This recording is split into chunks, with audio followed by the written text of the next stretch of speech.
Bonjour, aujourd'hui notre histoire s'intitule « Aux urgences ».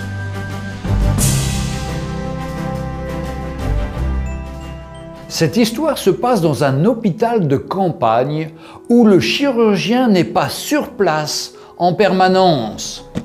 Un médecin entra à l'hôpital en hâte après avoir été appelé pour une opération urgente.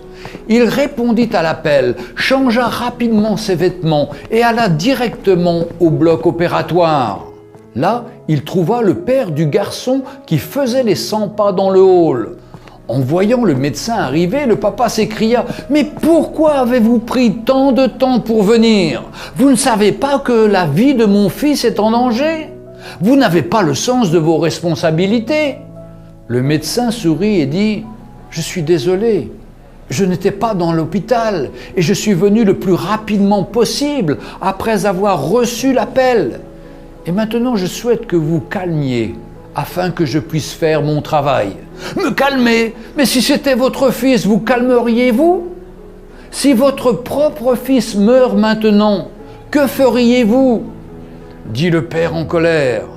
Le médecin sourit encore et répondit « Je dirais, de la poussière nous sommes venus et poussière nous retournerons. Béni soit le nom du Seigneur.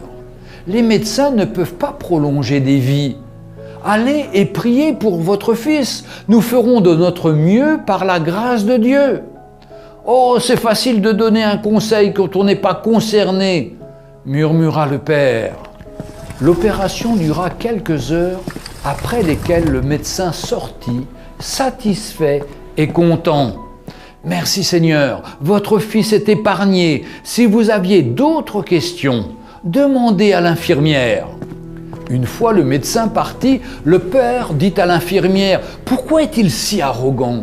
Il ne pouvait pas attendre quelques minutes pour me parler de l'état de mon fils ?» L'infirmière répondit, les larmes dans les yeux. « Son fils est mort hier dans un accident de voiture. Il était à l'enterrement quand nous l'avons appelé pour opérer votre fils.